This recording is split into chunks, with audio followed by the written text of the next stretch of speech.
All right, so we've got plenty of folks on the call. Thank you so much for joining us. I think it's a good sign that we can go ahead and get started. Welcome to tonight's Jumpstart Germantown JUMPinar. This is our bi-weekly webinar and in-person event series that we host here on Zoom Webinar and also at our office in Wayne Junction, Germantown at 4701 Germantown Ave. And if this is your first JUMPinar, we appreciate you being here and checking it out. Be sure to go to jumpstartgermantown.com/events and check out all the upcoming stuff we have. Usually we have like the next month or two's of events worth of events posted on there, and you can register and be notified when they're coming up. Tonight's JUMPinar I'm particularly excited about. The speaker is Rachel Fradkin, and she owns a business called Philly Rental License.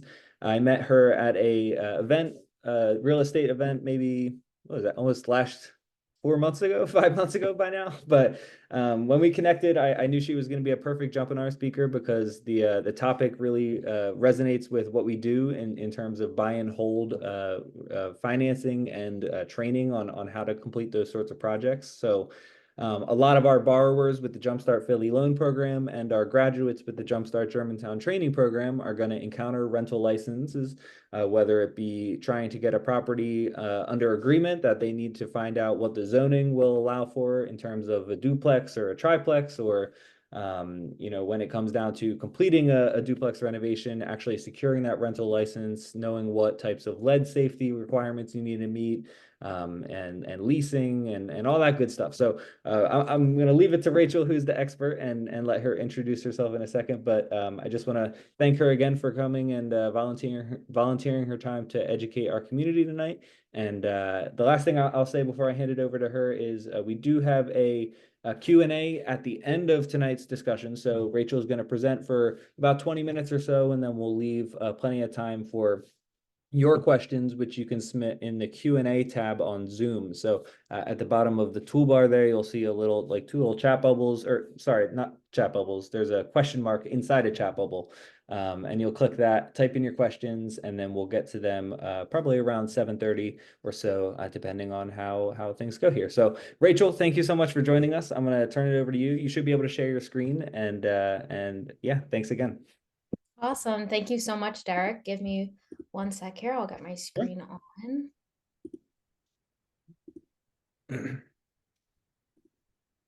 All right, looks good. I can see everything. Okay, perfect. Hi, everyone. So as Derek said, I own the company Philly Rental License. I started this because many landlords like yourself, it's a really complicated system getting rental licenses. So I'm excited to talk about it tonight, including a lot of other information that goes into having a rental license. We're going to get into all of that. And thank you for your time and for coming onto this call to listen. So first, a little bit of background about myself. Prior to starting this business, I worked as a property manager here in Philadelphia. I personally managed about 200 units. It was a mix of residential and commercial units, including both market rate rents and Philadelphia Section 8 housing. So through that, I was in charge of leasing, repairs, rent collection, licensing, mortgage payments, you name it, it was probably my responsibility. So through that experience, I learned so much about what it means to be in your shoes and what your needs are as landlords. From that experience, I saw that there were a lot of people out there who need help with rental licenses. So I went ahead and I became a third-party expediter with the City of Philadelphia Department of License and Inspections. And that's what I do now. So I focus on rental licenses, certificates of rental suitability, commercial activity licenses, and landlord compliance. Here's a little bit of information about my company. I know Derek is going to circulate this after the call too, but like I mentioned, it's all about compliance for Philly rentals. That's what I do. So I register on behalf of my clients for all of the required documents, including the commercial activity license, rental license, and certificate of rental suitability. I also track the annual rental license renewals so that I can be helpful and reach out and get your licenses renewed for you as well. And then here's just more contact info about how to get in touch with me after the call. So an overview of what we're going to be discussing tonight. What is a rental license? Why you need one?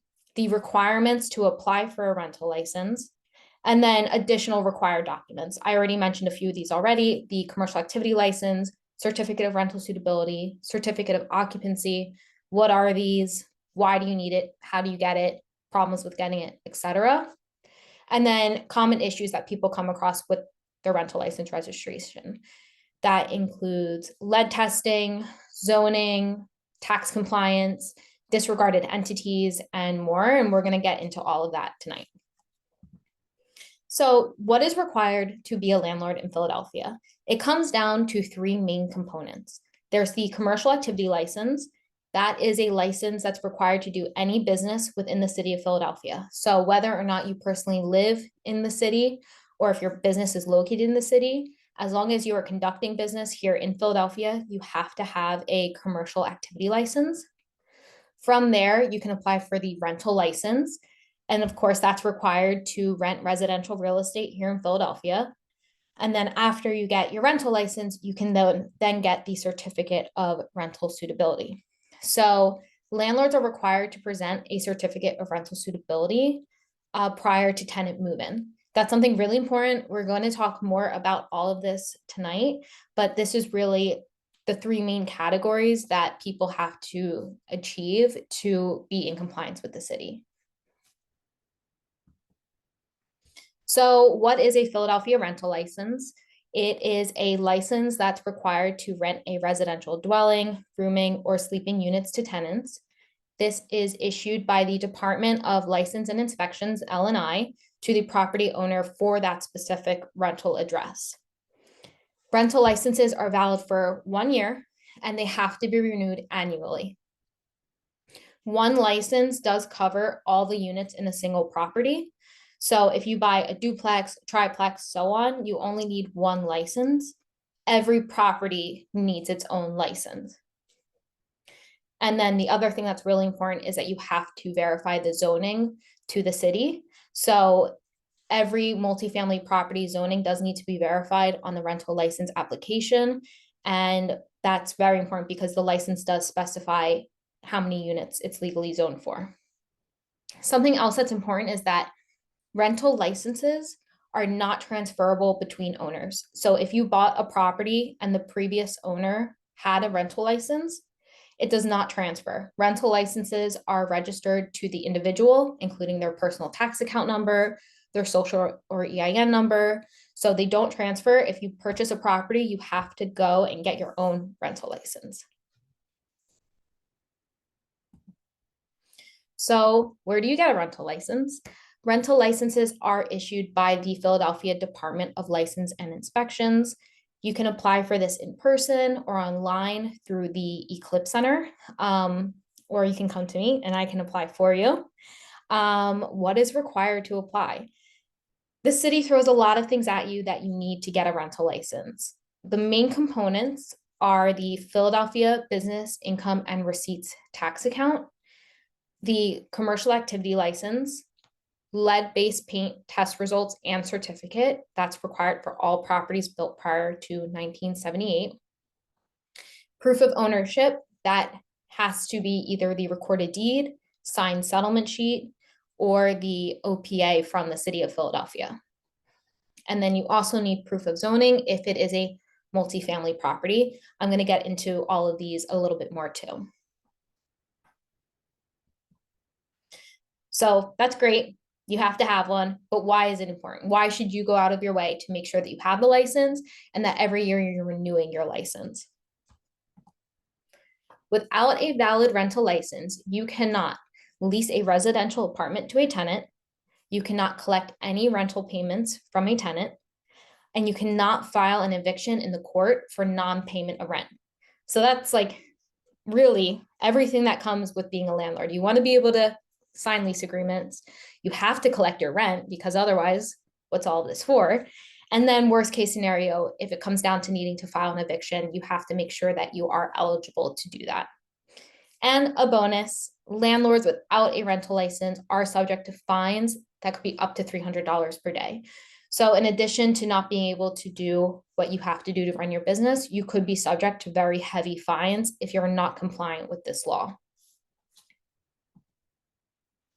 So what are some common issues that people come across when they are trying to get their rental licenses? One is zoning. As I mentioned, multifamily properties must provide their proof of zoning.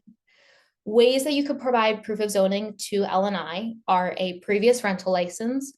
If the license before your property purchase was issued within 3 years and it matches the number of units that you're applying for, you can use that for proof of zoning. A certificate of occupancy. This is for new construction or changes to building types that the city approves, or a previous zoning permit.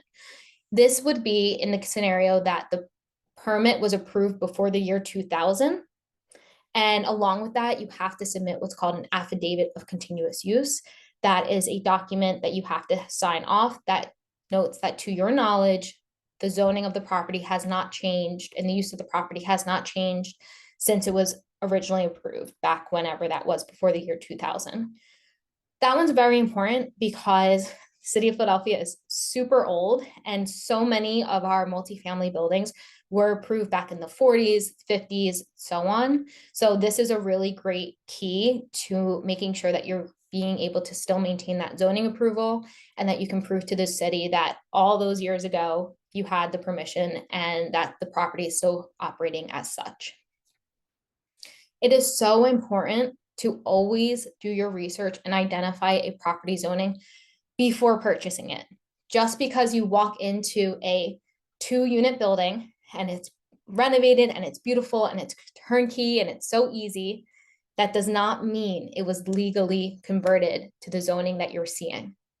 So you always, always, always have to double check, talk to your realtor, look on Philadelphia websites such as Atlas, do your homework, because if you buy that property and it's not zoned for the number of units you think it was, you're not guaranteed that you're going to get the legal rental license to rent it out. You have to go through zoning and try to get a variance. And even then, nothing's guaranteed. So it happens all the time. I get excited investors that come to me with help, and it turns out their duplex is actually single family. So I always urge people to really do your homework before purchasing the property. Another common issue is the business income and receipts tax account, specifically for single member LLCs. So what is the business income and receipts tax? Every business owner is required to register for this tax in order to get the commercial activity license. Remember, the commercial activity license is a license that's required to do business in Philadelphia. So if you're going to do business in the city of Philadelphia, of course, the city wants their piece of the pie, and they enforce the business income and receipts tax. Rental properties are considered a business, so you have to register for this tax account. Now, what happens often are individual investors will purchase a property under a single member LLC. The city of Philadelphia considers that to be what's called a disregarded entity. When you have a single member LLC and you file your taxes, all of the taxes for the LLC get funneled through to your personal name. And the city wants you to also match that on their records as well. So something that's super common is that when people have a single member LLC, they will go to the revenue department and they register their LLC for a tax account number. And then they go through the whole process of getting a commercial activity license, they submit their rental license, and the city keeps bouncing it back to them saying that it's not right. And no one understands why. And the reason is they want you to go back and reverse all of this. But they honestly, it's a little gray how they explain it. So it's very confusing. So I'm here to tell you, if you have a single member LLC, you have to register for a business income and receipts tax account under your personal name as a sole proprietor using your social security number. From there, you can connect your LLC as a disregarded entity. That's something that I help my clients do as well. I'll connect it for them so that when we apply for the rental license on the back end, everything is your personal name, your social, how the city wants it. But then on the rental license, we can still have your LLC come up as the name for the ownership because we connected that disregarded entity. And then, like I mentioned, the commercial activity license gets linked through your social or your EIN number.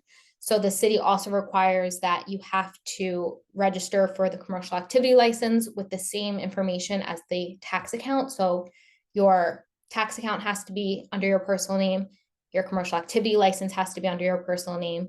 And then when we apply for the rental license, we can specify the name of the LLC. Another common issue, as I'm sure many of you know, is the lead safety testing. So the city rolled out about 4 years ago the law that all properties built prior to 1978 must be tested for lead-based paint. Yes, even if you remodeled, you are most likely still required to have your property tested. There are many traces and many places that lead can exist, and these results have to be tested for every 4 years. So once you get it done, you're good for 4 years. And then the system does know when your lead results will expire. And the next time you go to renew your license, it's going to flag it that you have to be testing again for lead. Now, if your property was built in 1978 or after, you do not have to have the lead testing completed. However, you do still need to file for an exemption. That's something that I always file for my clients as well as the regular lead results. Once you file the exemption, then you are clear to go and you're waived from needing to do the lead testing, but that's only if your property was built in or after 1978. So this is a common issue. What if my tenant or even a squatter does not let my lead inspector inside to do the testing? How do I go on from here? Because I have to get my lead testing done to get my rental license, and then I need my rental license to file the eviction. Like, what do I do? The city understands that there are a lot of people who are not compliant with allowing in these inspectors. So what you can do is a certified lead inspector can send to the city health department proof that they made the attempts to access the property. And if the city receives the proof from the lead inspector that they made the attempts to enter the property, along with a couple other documents, they will give you a temporary clearance to get your rental license without valid lead results on file. So that's something that's really important for people to know if they are in a situation where they have someone that's not being compliant, but they have to get all their documents in order. So another common rental license issue, or lack of an issue really, because it could be a great thing, is inherited real estate. So if you inherit real estate, it is a great opportunity to make an investment property and start renting out the property. It's important to note, however, that a rental license must be registered to the name that's recorded on the deed. So anyone who inherits a property, whether it's inherited into the name of an estate or an individual's name, you have to have the deed re-recorded before you can apply for a rental license. So if a property is inherited, first step, get that deed re-recorded. And from there, you can apply for your tax account, commercial activity license, rental license, and so on. But you have to have the proof of ownership to go with it. Okay, I did it all. I got my rental license. What should I be doing next? After you get a rental license, you are then eligible to get a certificate of rental suitability. So a certificate of rental suitability is very, very important. This is something that the city requires tenants are provided before moving in or anytime a lease is renewed or a new lease is signed. So this certificate is used to verify that there are no outstanding violation notices against the property. That's something that L&I will check when they are issuing the certificate. And then also landlords themselves, by getting the certificate, have to agree and have to pretty much state that they have a property that is safe and habitable and that there is fire protection and smoke detectors in working order. So there's two components to a certificate of rental suitability. There is the city validating that there's no outstanding violations. And then the owner also has to almost make the statement that their property is safe and has working fire protection in place as well. Because the certificate is meant to verify this information, it's only valid for a 60-day time frame. So when you know that you're going to be entering into a lease agreement or renewing a lease, you have to get the certificate, and it has to be valid during the time frame that that lease signing is being completed. Once the lease signing is over, you can let the certificate expire, and you can wait until the next time you are signing a new lease or renewing a lease. And then you'll want to go and get an updated copy of the certificate of rental suitability. And as I mentioned, property owners must get a new certificate every time they rent to a new tenant or renew an existing tenant's lease. Failure to provide this to tenants is a big problem. It can withhold your rights to file an eviction in the courts. The city wants to see your rental license and your certificate of rental suitability. So once you get that rental license, you're not done yet. You have to get a certificate of rental suitability. And to take that one step further, if you are suing in the courts for back rent due, the city courts are going to look at the date your certificate of rental suitability was issued. If you are trying to sue for a date that was before the date your rental suitability was issued, they will not let you sue for back rent due. So it's so important that the day you sign that lease, you want to have that rental suitability. You don't want a day to go by that you do not have the protection in your hands to file for back due rent if you need to. So to keep going, what to do after you get your rental license, you want to provide a copy to the tenant. It's best to have them sign it or initial it for your own record to show proof that they've received it. Get your certificate of rental suitability, and then again, have your tenants sign or initial for your own records. Every year, the rental license has to be renewed. And then every year, you also want to be filing that business income and receipts tax account return. If you aren't keeping up with it and you go to renew it, the city will flag your account for tax clearance compliance, and you'll be forced to get it sorted before you're allowed to renew. So it's important to make sure that you stay on top of it so that you can avoid any gaps of active rental license coverage. And then also, I don't have this on here, but lead testing, as I mentioned, every 4 years, you have to maintain the lead testing results and have the property tested. So that is my presentation and my overview on rental licenses. As I mentioned, this is a service that I provide to my clients as well. So if you're looking for help on everything I mentioned in this presentation, or you don't know where to start, please reach out to me. I would be more than happy to help you make sure that you're in compliance and make sure that you can all be great landlords here in the city of Philadelphia. So thank you all so much for your time. And I think, Derek, we're going to open it up to questions, right?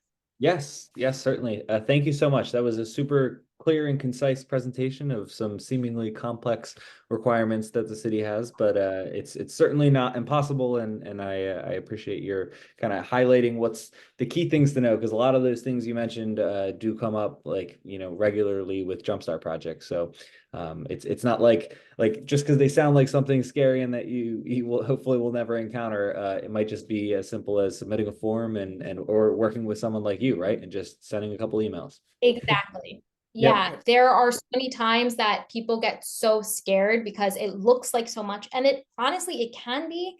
And the city isn't the most clear about how to navigate it, but coming to someone like myself who has been through almost every scenario and knows how to cut through the unclear information, get the documents that you need in your hands so that we can submit it, it's a huge lifesaver. Great. Awesome. Well, thank you again. And I have a couple questions, and then we're getting a bunch of them flooding in here in the chat as I expected. So once I get through mine, I'll hop over to those. And yeah, well, we have a hard stop at 8 p.m., but we'll take as many as we can. The first thing I want to ask you about is the affidavit of continuous use, and this is kind of self-serving because we're dealing with this with a Jumpstart loan application right now. But I'm curious to know what that form looks like, or what the process of submitting that is. Is that something you need to have like a zoning attorney do, or is that something you can fill out yourself and submit, or do you need a expediter? And what is, like, in addition to that form, are you providing supplemental documents? What are some examples of those? Yeah, that's a great question. So the affidavit of continuous use is a form that the city actually already has, and you fill in your information accordingly, like the address, property owner name, information like that. Now, an affidavit of continuous use always goes along with a zoning permit. So the purpose of the affidavit of continuous use is to verify to the city that, to your knowledge, the property has not changed use since the time that the zoning permit was approved. So it happens every week I deal with this. A property that was approved to be however many units it was the year 1948. And what I do is I go through the city of Philadelphia archives. I will find that zoning permit, and then I will match the permit number and the date it was approved. I transfer that information to the affidavit of continuous use. I fill it out for my clients. I send it to them, and then you have to have it signed and notarized. Um, the affidavit of continuous use, along with that original zoning permit, both have to get submitted with the rental license application. Your question, who can complete this? No, you do not need an attorney. You can complete it on your own. If I have a client that zoning predates the year 2000, I always do it for them. And then I just send the document to them. I say, hey, get this notarized. And then I put the zoning together with that document, and I make sure it gets submitted with the rental license application. Got it. Awesome. Thank you. Next question before we move into the attendee ones. When you're going to record a deed, where can you complete that step? Is that something you go to the city directly for, or is that a service you provide? Or you provide? I'm just imagining there being kind of like there's a lot of people out there who I'm sure own property or have the opportunity to own property that they don't know about. And I think it's important to kind of outline, is that a simple process of recording the deed, or is it something that you need to hire someone for? Yeah, that's another great question. Anytime I have someone that comes to me that needs to have the deed changed, I always recommend either going to an attorney who can do it for you or a title company. Those are always my two biggest recommendations, especially a title company. They're going to be your best bet on where to go to get a deed changed. And there's like standard fees with the city for the recording, right? Yes, I don't know the amount off the top of my head, but as the city of Philadelphia is, Yeah, they will always have a fee associated with almost anything you could think of. right. I think it's like a couple $100 or something. Mhm. Not as bad as transfer tax, right? Yeah, Uh, no. okay, so I'm gonna jump into the Q&A here. The first one is asking about the BIRT. Is the BIRT for an LLC, a personal LLC, the same as if it's an S corp? So I Okay. guess is there any distinguishing factors there? That's a great question. So when you go onto the Philadelphia Revenue Department website to apply for the tax account, it will ask you which type of entity you are. So you'll see all the options come up. You'll see disregarded entity is there, single member, or I'm sorry, disregarded entity, sole proprietor or individual, limited liability company, as well as other options. So when you're filling that form out online through the Revenue Department, you will see which best represents your ownership type. Got it. And yeah, they clarified if a single member LLC files as an S corp, should that LLC still be registered for BIRT account under the owner's social security, not their EIN? That's a really great question. Yeah. To my knowledge, I'm not an accountant or a tax professional. To my knowledge, it should go back to where the taxes are being filed. I know some S corps, they will then file their own tax return. If you are filing your own tax return, then most likely, I'm sorry, let me clarify. If the LLC is filing its own tax return, meaning it's not getting funneled through your personal name, then you most likely should have a separate tax account. I would really look at where your returns are getting filed and use that as a judgment on which type of structure you should be setting up your BERT account under. Again, I'm not an accountant, so I would always say to reflect back to your accountant for the final answer, but my answer would be look at where your taxes are getting filed and follow that chain and do the same thing as how you register for the tax account. Great.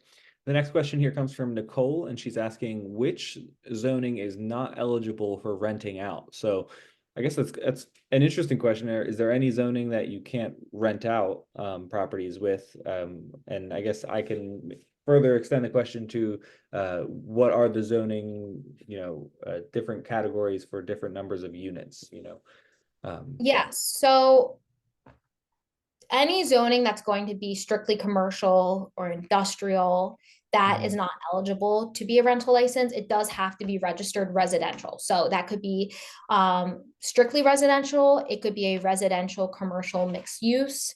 But But yeah, anytime you're going to have something that's like industrial or commercial, unless there's a variance, then that is not eligible to be a rental. Mhm. Great. Next question is coming from Kalina. She says, awesome information. Thank you. How long do I have to get the rental license once I acquire a property with leases already in place?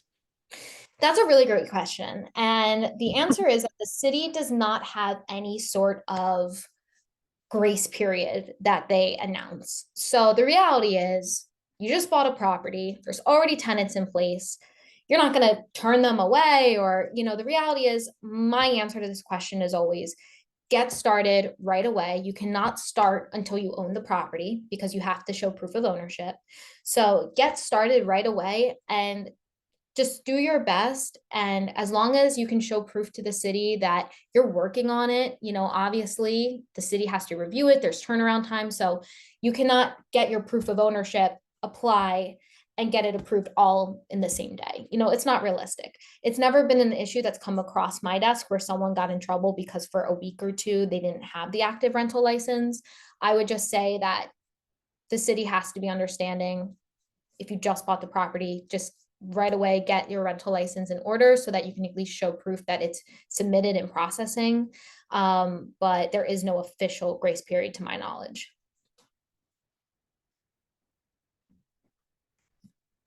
Sorry, I was muted. My bad. Shavana is asking, or they say, great job, and they're wondering what the fee for the service you provide is. So, are you on like a flat rate or percentage based of the permit cost, or how's that work? Yeah, thank you. And that's a great question as well. The fee for my service is $350. That includes applying for the commercial activity license, the rental license, and the certificate of rental suitability, plus what the city of Philadelphia charges to issue the license. So they charge $69 per unit. They just increased that a little bit.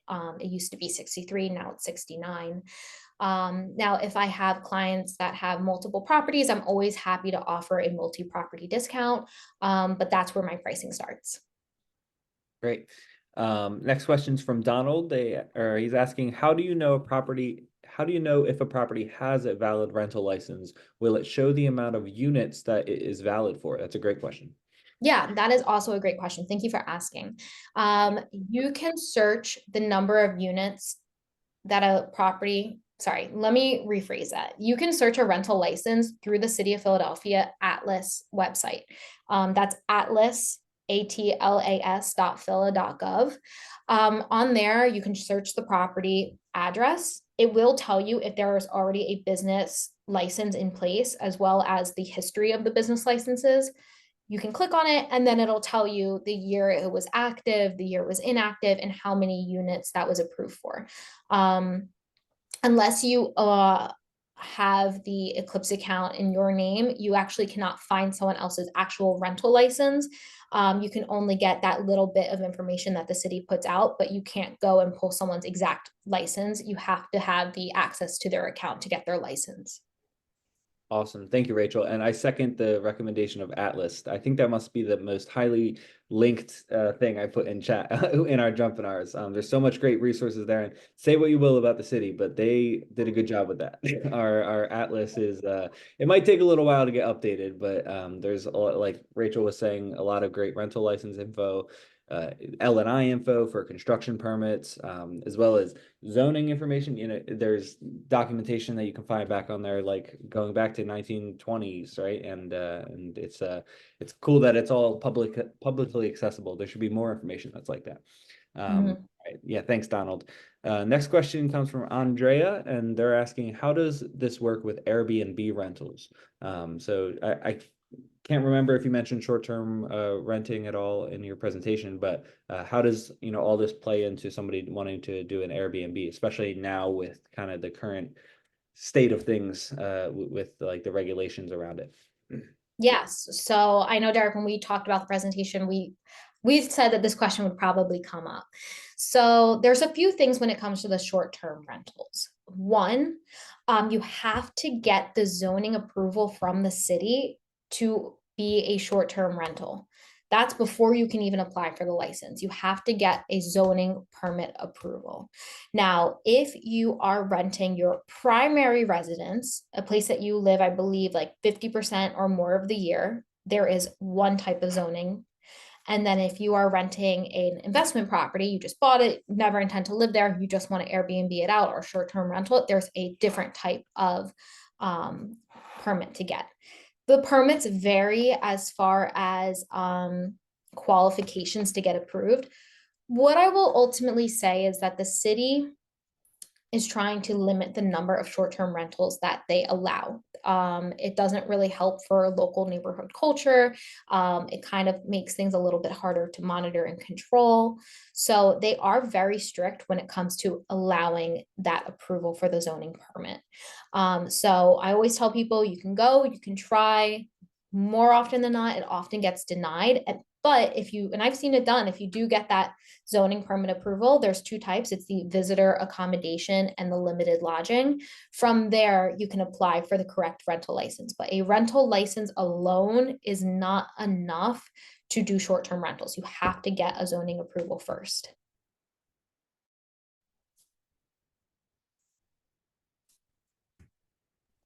I never do this. Sorry, I keep leaving my microphone muted. Kathleen is asking, how do I find a lead inspector? That's a really great question. I have a lead inspector that I always really love to work with. His name is Nick. I'm pulling up his info because I want to put it in the chat for everyone. His name is Nick. He reached out to me about a year ago already. And every time I send Nick a client, he's there same day, next day. His pricing is really competitive. He's really responsive and easy to work with. So I'm going to throw Nick's info, let me see, into the chat really quickly so everyone can have it. I will say, let him know Rachel from Philly Rental License referred you. He will give you his best availability, his best pricing, and the referral always helps me out. I'm going to type this in real quick. Awesome. Yeah, and I'll answer a couple questions while you do that. Shirley's just asking, can we have a copy of the PowerPoint? And yes, I'll be sure to send out the slides that Rachel has, as well as any other information that we go over and she wants to share. So thanks, Shirley. Another question, which I think is interesting and I guess kind of on topic, but Aisha is asking, I've heard that because of the Philly market, and tenant market, smaller landlords are renting only to Section 8. Is that accurate, and why? And I think we could have the whole JUMPinar on that topic alone and just talk about the PHA Housing Choice Voucher Program, especially what those amounts are in terms of affordability and how it benefits both tenants and or landlords. I'm really interested in learning more about that, Rachel. I don't know if there's anything particularly that involves rental licensing when it comes to Section 8 tenants. Is there any kind of, I guess, pitfalls people could run into when they're trying to get a rental license for a Section 8 property? Yeah, that's a great question. So the City of Philadelphia Section 8 program will always require an active, valid rental license. They want a copy of your rental license before they draw up the lease agreement. So if you are going to go the route of Section 8, you have to have your license in place first. If you don't, it will delay the process of getting that tenant into the unit. The other thing that's important to note is that every time you want to renew with the lease with PHA and you want to put in a request to increase rent, you have to have an updated rental license to share with them before they put the rent request through. So it's so important. You cannot request rent increases if you do not have an active rental license. So getting it that first time is not enough. You have to make sure you're maintaining it. You will not be eligible to collect rent or to be on the program. A reminder, PHA is the government. If they pay you rent and then they decide that for whatever reason that rent was not due to you, maybe your property was in violation at the time, maybe you failed a inspection, they are the government. They will go into your bank account and they will take that money back. So you always have to make sure that you are compliant with PHA on all aspects, because if they pay you and then realize that they actually shouldn't have, they will just take that money back. So make sure they're always compliant with PHA. That's great advice, Rachel. Thank you. I see another question here from Crystal is asking, is this Zoom going to have a replay option besides the slides? Yes, we are going to post the recording of the video on YouTube and maybe even make an audio only version of it with just the audio. So I'll let you know when that comes out, and it'll probably have a link to it probably next week up on our website, but I'll let you know. Okay, moving on with the questions. Next is from April. She says, if I want a house hack, how does my house need to be zoned as multifamily, or does my house need to be zoned as multifamily? And this is an important specification, renting a room or a den space as an example. So what are the city's restrictions around that? That's a really great question. So I'm going to take that question and I'm going to answer it in two parts. Let's take the example that you want to, let's say it's a multifamily. I'm going to start with that one. If it's a multifamily property, meaning it's a duplex, triplex, so on, and you're going to live in one apartment and you want to rent out the other apartments, you then have to apply for what's called an owner occupied rental license. That is a rental license where you notify the city that the unit you live in does not collect rent, because remember, they want you to declare what you earn on the property on the taxes. So if that unit is not going to be getting declared for an income, they want to know, because otherwise they might flag you for maybe trying to not share your full income. So first, if it's multifamily, you would want to get a owner occupied rental license. And there's a couple additional documents that go along with an owner occupied rental license when you're applying. The other situation would be if you want to just rent out a room in your house, house hack that way. That would still be a rental license. Now, what's interesting about this type of license is that it's so unique that the city actually doesn't really have a great system of applying for that online. Your best bet would actually be to go in person to the city's license and inspections department and to apply for that in person. Great. Next question here comes from Vivian, and actually there's a couple other questions about this, so maybe you can just kind of go over it again. The BIRT with the business names and personal versus disregarded entities. I know you covered it, but if you could just kind of recap that whole structure and what people need to know about it. Yeah, I know that one is a little bit like information overload. So let me start with this.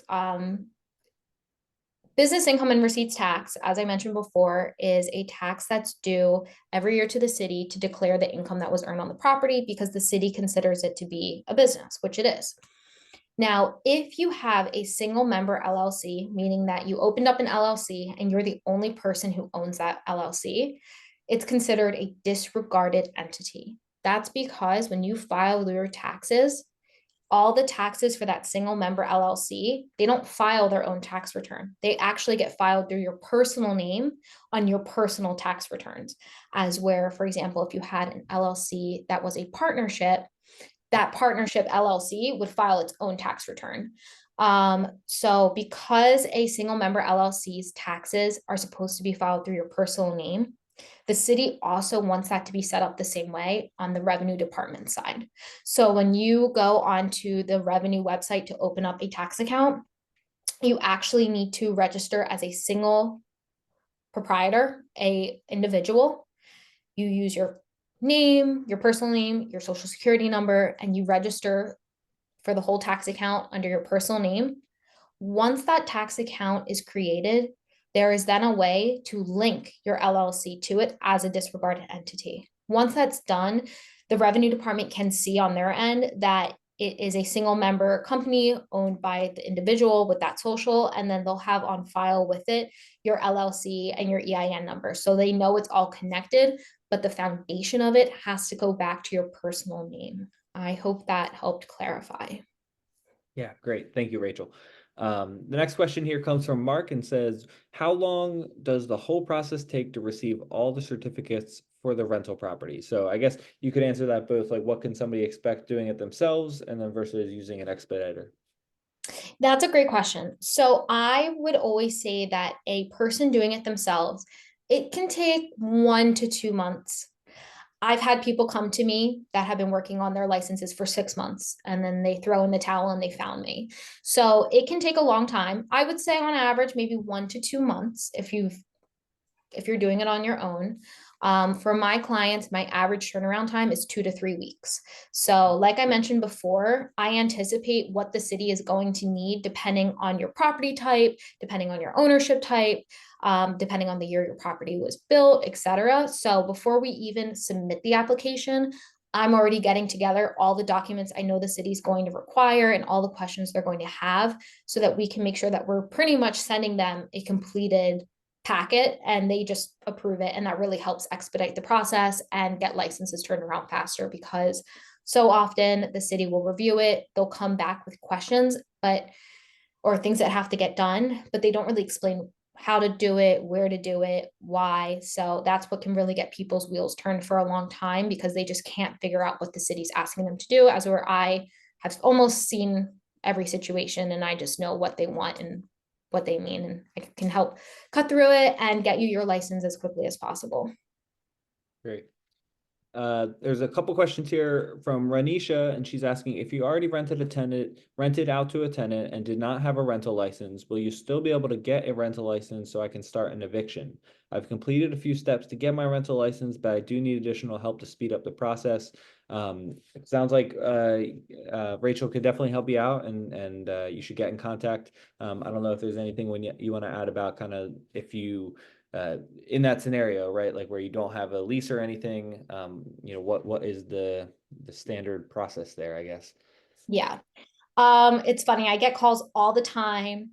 People at first they're like shy to admit that they've had their property, they've been collecting rent, and they never had the license. Maybe they didn't know they needed it. Maybe they didn't really care to get it, and now something went wrong and they need that license. It's very common, and it's a really often thing that happens. So this is the way it works. If you did not have a rental license, yes, you can go and you can apply for one at any time as long as you still own the property. However, you cannot file for back rent due for that time period that you did not have a rental license or a certificate of rental suitability. I was actually speaking with someone tonight, an investor in the city, before this call, and he brought it up to me. He said that I had a rental license. He's always on top of his licenses. He had his license, but then his lead expired, and it took him some time to get that lead testing going and to get the properties recertified. So he had his rental license, then it expired, but because his lead wasn't active, he couldn't renew his license. So he had a gap, maybe a month of time where he did not have an active license. And now his license is active again. And he needs to file an eviction for non-payment of rent during this entire period. And his attorney, he's a great attorney. He only does Philadelphia evictions. He told him that you are not eligible to sue for that back rent owed if you had a lapse in coverage for your rental license. So not only do you have to get the rental license, you have to keep it active. But to come back to your question, yes, you can apply for a rental license if you did not have one. However, the license cannot be dated in the past. It's only going to be good for the date that it gets issued, and you can only then use it for non-payment of rent from that date forward. You cannot use it to sue for back rent owed during a time period that you did not have an active license. Gotcha. So it's just the time during where there was no license, not any time previously, right? According to this attorney, even the time that you did have that license, he's now not qualified to sue for that back rent due. That's something I really haven't done my homework on yet, but Yeah. I trust what this attorney says. He's very good. So that's Bottom line is you can avoid it by just making sure you're tip top shape everywhere. yeah. Something that I do for my clients, I reach out 30 days in advance of every rental license expiration date. So what's really great is that once we work together, you get on my tracking system, and then I reach out to you so that we have a time window so that if there's a tax issue, a lead issue, whatever issue could be preventing your license from renewing, we have a 30-day buffer to make sure we get it sorted before that expiration date comes around. Great. Awesome. We have about 5 more minutes of Q&A here. So, I don't know if we need to speed run just yet, but we'll push through the last couple questions here. Alea is asking, is this still a condition? And I'm not sure exactly what this was referencing, but is this still a condition if you have over 5 to 7 properties? Is it considered to be a business/corporation? Maybe this was towards the beginning of your presentation. Do you know what that might be referring to? And Alea, maybe you can follow up for clarification. I'm honestly not sure. Sure. Any business being done within the city of Philadelphia, whether it's one unit, single family house, or it's a 50-unit apartment building, is Mhm. considered a business. It's a business that you can own and operate under your personal name or an LLC. But at the end of the day, the city always considers income being earned in the city of Philadelphia to be a business. I Okay, hope that helps. If you still have more questions, just send a clarifying question or email me and we can talk about it. great. Jacqueline is asking a very interesting question. Working on a rehab project for a CMX2 property that was used as a house of worship prior to purchase, but is currently vacant under new ownership and will provide 3 apartments for rent when complete. At what point do they apply for the rental license?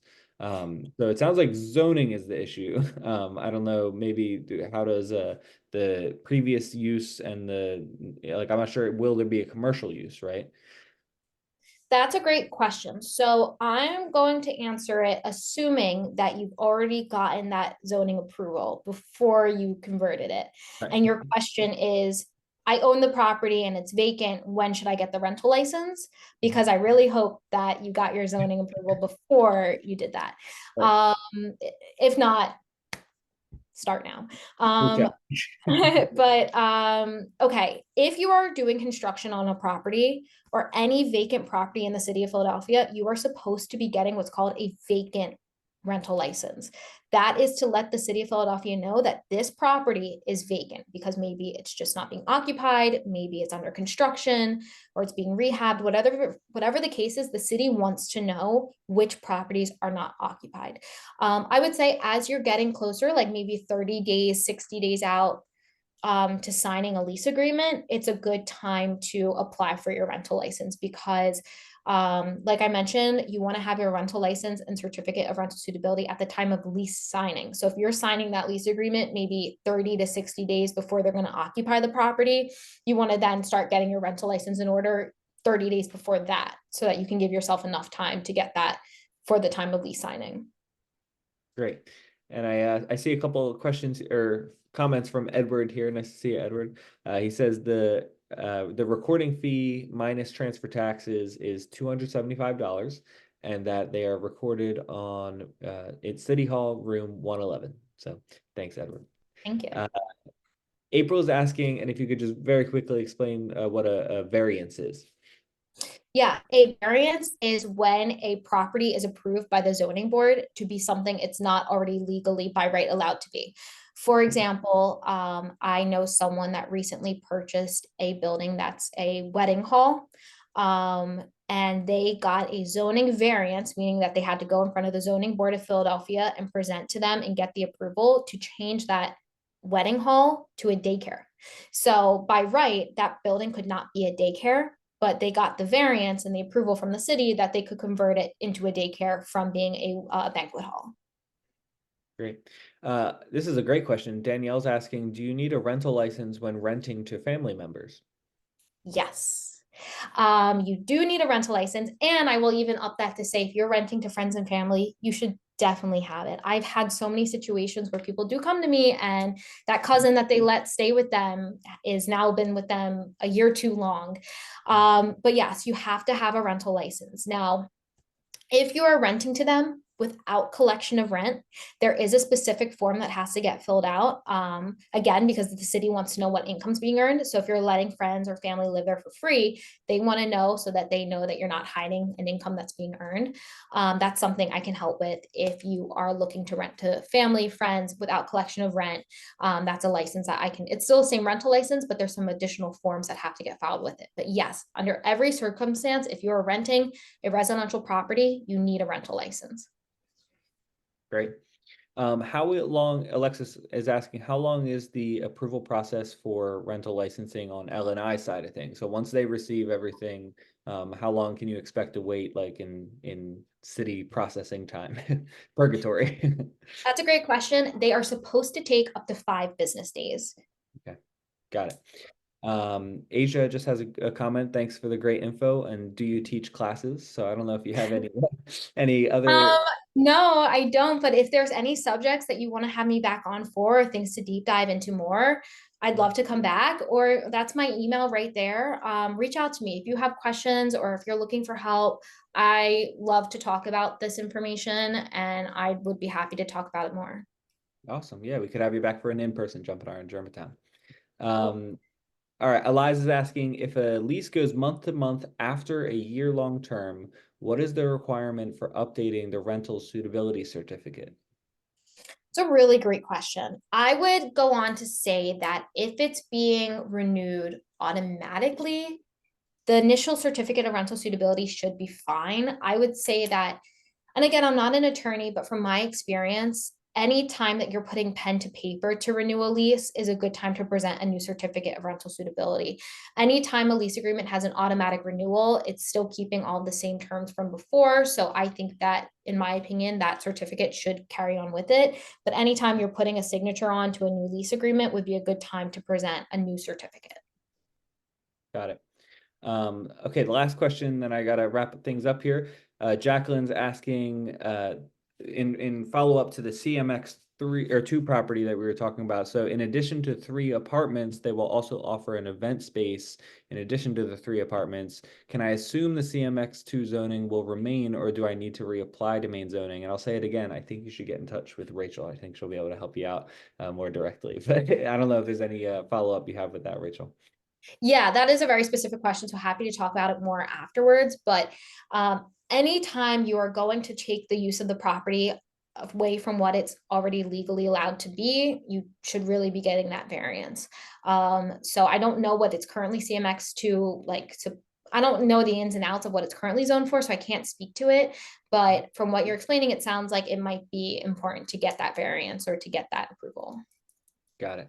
Awesome. Well, I'm going to switch over to my screen now and just one more time say thank you so much, Rachel. This was a really great presentation, and I'm excited to send this out to all our jump starters who have issues with rental licensing and make sure that they get the help they need. So thanks again, and Awesome. I hope people get in touch. Thank you. Thank you all so much for joining. I really appreciate it. And I love to see the turnout. And I'm here, I'm local in Philly. So I really hope I can help a lot of you. Great. And before we go, I just want to quickly plug our next event we have coming up on February 5th. So in a couple weeks, it's another Jumpstart Think Tank, which is our in-person event where we kind of have a open forum for real estate problem solving and Q&A amongst both experts and newbie developers. So it's a really open and welcoming environment, and I think everybody would enjoy it. So please do come out on February 5th. It's 7 to 9 p.m. We will have pizza, so that always excites people, especially on cold nights. We try and get hot pizza and soda to get people out. But we really hope you RSVP for that. This version is our 10th anniversary edition. So this is Jumpstart's 10th year of existence, which is very exciting. And Ken, the founder of Jumpstart, will be joining us. And he has 30 years of real estate experience under his belt and knows a lot about Jumpstart projects and what can help get them completed. So I think it'll be a great educational opportunity, and you can RSVP at our website. It's jumpstartgermantown.com/events. And lastly, just a reminder that we do have all our previously recorded JUMPinars available at jumpstartgermantown.com. So on the media tab, there's both podcast, like audio only versions, and our YouTube page with all the Zoom recordings. So be sure to check that out. And like I said, this one will be available hopefully either by the end of the week or early next week. And yeah, that's all I got to say. Rachel, thank you again so much, and appreciate everybody sticking on the call, and have a good rest of your Wednesday night and stay warm. Thank you. Bye. See ya. Have a good night, everybody.